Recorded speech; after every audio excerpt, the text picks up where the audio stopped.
High school filmmaker Matt's end-of-the-year project takes on a personal and emotional edge as he tells the story of his girlfriend's tragic and untimely death after 3 months of pursuing her dreams in Los Angeles. The film opens with a nervous Matt sitting in front of his classmates, introducing his project. The project takes us on a journey through his relationship with Jessie, displaying videos and photographs that document their love. The flashback scenes of Matt and Jessie's joyful moments together are heartwarming and nostalgic. On a road trip to Los Angeles, they get lost in the city and film reality show-style footage of their experience. They take selfies in front of famous landmarks and bond over their shared sense of adventure. But the short-term romantic spark quickly fades as Jessie's death occurs. Matt receives a mysterious package on January 2nd, with no return address, written by Leonard Sawyer, whom he doesn't recognize. Inside, he finds a DV tape and a note. The video is heinous, showing Jessie screaming in unbearable pain as she is tortured and murdered by an unknown assailant. On the package, an I sign was drawn in black ink, with a note underneath that says the end. Along with the DV tape, there is a disturbing smell emanating from a robe not covered in blood stains. Matt films himself showing the DV tape, admitting that people would see it and interpret it as any other crime that they've seen before, just with a different victim and a different name. That's when he starts revealing Jessie's story and personality. Jessie had a happy childhood, running around, laughing, and having a carefree spirit. She lived a life full of curiosity and wonder, always eager to explore the world around her. But her idyllic life was abruptly cut short by the departure of her father. She was forced to confront a new reality where her mother does nothing but drink and wallow in her sorrows, leaving Jessie in a big mess and unable to enjoy the things she once did. Their house was a far cry from the clean and organized home she was used to, and Matt didn't like to go there much. Even when Jessie's mother tried to clean up her act and surprise her daughter on her birthday, she eventually screwed up again. Matt's film is non-linear and always comes back to displaying memories of them as a delighted couple. When they first knew each other, everything was simple and picture-perfect. Playing hide and seek, escaping school, and having spontaneous road trips. Jessie is a troublemaker who often breaks rules, showing her rebellious nature, which also gives her an adventurous spirit and fearless determination. They go into the forest and fields that were off-limits, exploring secret hideouts and discovering new things. They were inseparable, and nothing could stop them from having the time of their lives. They sit around and discuss morbid topics, often delving into the darker aspects of life, such as murder and death. They discover abandoned cars in the middle of nowhere. Jessie suggests a violent fantasy about the abandoned cars owners in the middle of nowhere, while Matt expresses concern over potential danger and suggests a grim possible outcome for both of them, as he can get stabbed and they could end up dismembered. Despite the eerie subject matter, the two continue to enjoy each other's company and maintain their strong bond. That bond would prove to be essential after Jessie's untimely death just 3 months after their Los Angeles trip. Her friends, including those she used to smoke with, wept at her funeral. Jessie's mom expressed her gratitude towards Matt for being a good influence in her daughter's life, even though their relationship ended tragically. Matt did not question why some people did not attend the funeral, knowing that they had a negative perception of Jessie and what she had become. He had seen glimpses of her inner struggles, and he knew that she was dealing with something deeper and darker. The flashback scene of Jessie and Matt smoking in the cemetery revealed a carefree side of Jessie, but it also showed that Ren, one of Jessie's friends, had a crush on her. Ren blamed Jessie for leaving her boyfriend, whom she loved, to pursue her dream of moving to Los Angeles. Jessie responded that it's easier to leave the people you love before they leave you, which shows that she is facing a lot of troubles. When the murder occurred, newspapers were quick to cover the story, but as time passed and leads ran dry, the case turned cold. Matt's blog is a way to keep Jessie's memory alive and to gather any new leads or information from anyone who may have seen or heard something that could help solve the case. The blog also helped Jessie's mother come to terms with her daughter's death, as she could see who was interested in the case. Matt's obsession with uncovering Jessie's killer has consumed his life. He's haunted by old memories of their relationship and feels responsible for her death. When he receives a package containing potentially crucial information, he's torn between giving it to the police and keeping it for himself. Ultimately, he decided to keep it in order to ensure that any crucial information inside wouldn't be overlooked. Devastated by his girlfriend's death, Matt becomes obsessed with uncovering her killer. 7 months before displaying his project, he prepared himself to go to Los Angeles on his own for Jessie's sake. 2 weeks ago, weird things started happening to Matt. The sudden activation of his laptop camera, without him doing anything to trigger it, fills him with unease. He's not sure if it's a glitch or if someone is actually watching him through his webcam. When he searches for his name on the internet, he usually finds social media accounts, but this time, he is shocked to find his home address listed among the search results. That's when he received the package. Devastated by his girlfriend's death, Matt becomes obsessed with uncovering her killer and takes it as a mission to reveal the mystery. 7 months before displaying his project, he prepared himself to go to Los Angeles on his own for Jessie's sake. Matt Ortega sat in front of his camera, taking a deep breath before introducing himself to his audience. Matt resides with his parents and his dog. He is capturing his father washing the car for his school project. He loves his father, a hardworking man who has always been supportive of him. He always asks his son about life and about Jessie and their future together. However, his parents don't approve much of his relationship with Jessie because she's a troublemaker who would only bring chaos to Matt's life. In the following scene, he and Jessie are making love when she asks him to stop kissing her and to hold her neck tight and slap her. Matt is taken aback by what she said. He initially refuses and thinks that it is weird and something is not right, but eventually he ends up fulfilling her request. In the next scene, he couldn't help but remember their trip to Los Angeles while she was filming him. Matt blames himself and wonders if he hadn't taken her, she would still be alive. He couldn't shake the guilt that weighed heavy on his chest. As Matt delves deeper into the investigation, he begins to uncover new leads that could finally bring Jessie's killer to justice. He discovers that on the package, the written name has some letters that are darker than the others. When he links them, they write Lear Sawa. Matt sits in front of his computer and searches the name and learns that it is that of a serial killer. He killed a bunch of people in Canada, got caught, but somehow was soon released. In 1982, the man was arrested again after murdering 3 female students. However, he sees freedom as a short period after his name changed and he exited prison, and no one knows a thing about him. Matt shows a knife that his uncle gave him, saying it is safe and will protect him. And even though it is a small one and people think that it might not cause much damage. After his arrival, Matt calls his dad and tells him that everything is fine and that he will reach out to them when he goes back to Las Vegas. Jessie's memories keep going through his mind, and since she left, he knew that their relationship had come to an end. As they drive towards Los Angeles, they make several stops along the way to take pictures and videos. Matt, driving alone this time, arrives at the same spot where he had experienced a flat tire when he was with Jessie. They used to hike the mountains, cross rivers, camp, explore new places, and even take a dip in a pristine lake. As their trip neared its end, Matt didn't like the fact that she was leaving, but Jessie told him that he could always come and visit her, and she would do the same if given the chance. Matt feels that she was taken too soon. She is the victim of a horrendous crime. Her body was found in a ditch by the side of the road, and she had multiple signs of violence on her. She was strangled with a rope or cord, and her clothes were torn and disheveled. He doesn't understand why the justice system grants freedom to violent offenders who commit atrocious acts. The mere mention of the name Lear sent shivers down the spines of people who had heard of his heinous crimes. Lear was a sadistic monster who used to kill.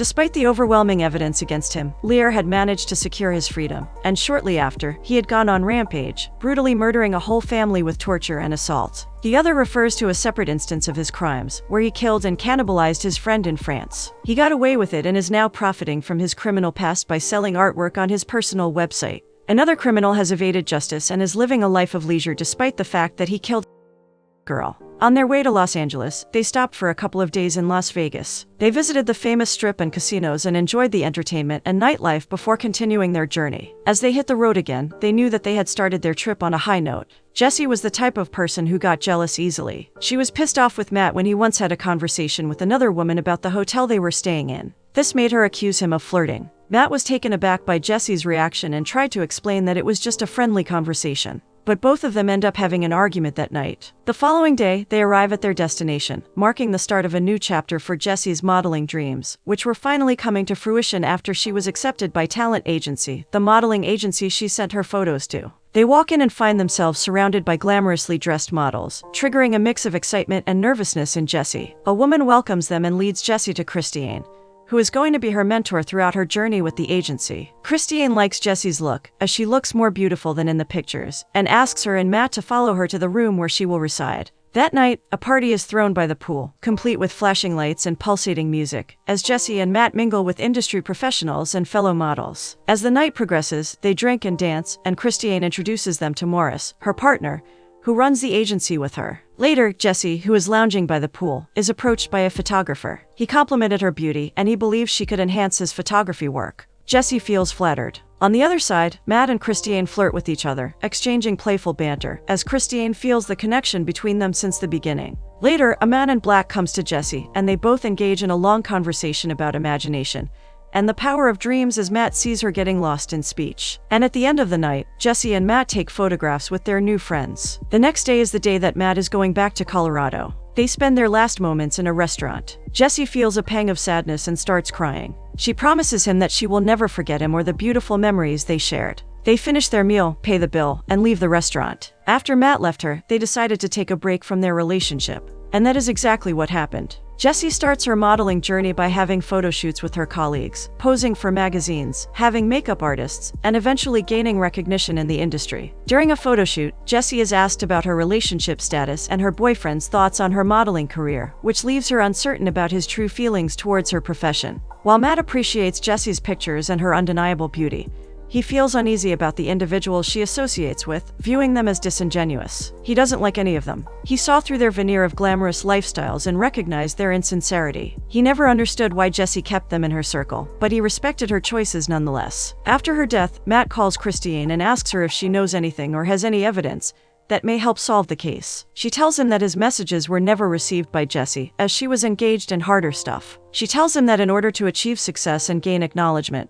girls do whatever it takes, even if it means compromising their values. The girls with whom Jessie worked were not her close acquaintances or friends in any way. Whether they worked with her for a short time or didn't even know her name, they didn't help much in the case despite Matt's efforts to reach out to them. Lacey is the name of fame for Jessie. She is gaining attention through her modeling work, as evident in her recent interview discussing the daring photo shoot in which she was tied, which has been making headlines. Despite her success, she remains grounded and focused on her personal goals, including saving money to see her long-distance partner, Matt. The last time they spoke, despite not being face-to-face, it was good because they were catching up on each other's lives. However, she did express some frustration and suggested they catch up later, once she's back home. Little did they know that this would be their last conversation. Jessie's unexplained disappearance, coupled with her car being missing from the hotel parking lot 3 days prior to her scheduled photo shoot, led to speculation that she had run away. However, the agency's failure to report her missing only fueled more questions as to what might have happened to her. Christine tells him that Jessie was disruptive and intoxicated and was asked to leave the hotel. Matt's attempt to gather information about Jessie's death hits a dead end as none of the people he reached out to were willing to discuss it with him.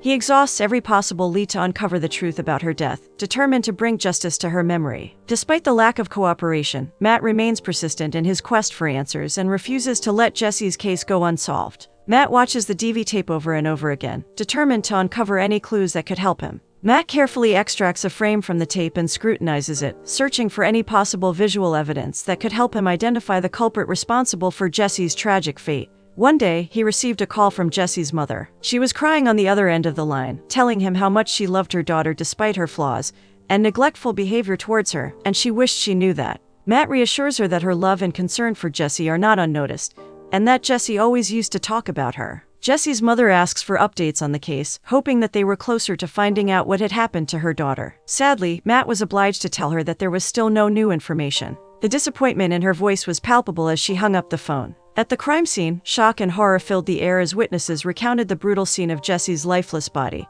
and wondered how anyone could commit such a heinous crime. Matt went there to no avail, as his search for clues or evidence that could help locate Lear Sawa was fruitless. Unexpectedly, Matt receives assistance from an anonymous individual via his blog who is willing to collaborate with him in his search for the killer, leading them to arrange a meeting. The man is the only one who agreed to talk about the case. Matt paid close attention to every detail the man shared and paid him money in exchange for information. And that information was the address of Leo, whom he presumably wants to find or meet. Matt asks him how he knew Lear and how the two of them crossed paths, but the man could only provide the address and nothing more on their relationship or interaction. With renewed hope, Matt gathers his suitcase and sets off for the address provided. The address is 5 miles away from the potential crime scene. But for Matt, it was enough. He knew that he had to follow this lead and see where it would take him. He arrives at a secluded house that appears to be surrounded by an eerie silence. He can't help but feel like something sinister is happening. He cautiously approaches the house, and he keeps an eye out for any movement or appearance of anyone or anything. After a while, his vigilance pays off as he spots a man leaving the house and driving away. Matt approaches the house cautiously, keeping his camera rolling the entire time. He circles the perimeter, checking every window and door to ensure that there are no other occupants inside. He waits patiently for the man to come back, until finally, after what feels like hours, he sees the man's car pulling up into the driveway. Lear enters the house and goes straight to where he stores his medication for injection. As he walks around the house, Lear's eyes catch sight of a camera set up on the table, making him realize that someone is inside the house. Lear comes closer to the camera carefully, but before he can react, Matt jumps out and attacks him with a knife. However, during the scuffle, Matt ends up injuring himself instead. Lear attempts to disarm Matt, leading to a struggle due to their disproportionate sizes. They fight for a few moments before Lear backs off and initiates a conversation, making a comment about Matt's physical appearance after their brief tussle. He acknowledges Matt's bravery for showing up in an attempt to settle the score while filming the whole incident for the world to see. Lear tells him to hand him the knife. He informs him that if he wanted Matt dead, he had the opportunity to do so even before their confrontation, when he had him alone and vulnerable in the hotel room, typing and dreaming about Jesse. He then reiterates his request for Matt to give him the knife to end the conflict peacefully. Matt tells him to stop bringing up Jesse because he doesn't know her. But Lear tells him that he met her when Matt neglected Jesse at the party and spent time with her friend Christine, causing Jesse to look for him. All of a sudden, Lear jumps on Matt, causing him to fall to the ground and injure his neck. Lear then picks up a knife and demands that Matt leave while the camera continues to record. He starts a horrifying act of violence that showcases the extent of his psychopathy and leads him to death. Matt, traumatized and shaken, goes and opens the basement door. He walks in slowly with his camera. The walls are covered in a gruesome display of blood. There are many tools and sharp objects scattered around. That is where Jesse was killed. He finds her wallet with their picture in it. Rewinding to the present, after outlining the circumstances behind her murder, Matt visits the cemetery, kneels down, and sets a bouquet of flowers atop the grave. Matt feels a sense of calm come over him as he arranges the bouquet of flowers. He is certain that her memories will endure and that he will always value the time they shared. He doesn't regret their trip, as it brought closure and satisfaction to both of them. He will always regard Jessie as a beautiful, strong woman whose story deserves to be retold. Memories of their journey and how he helped bring justice to her soul served as inspiration for his school project, which was a tribute to their shared experience.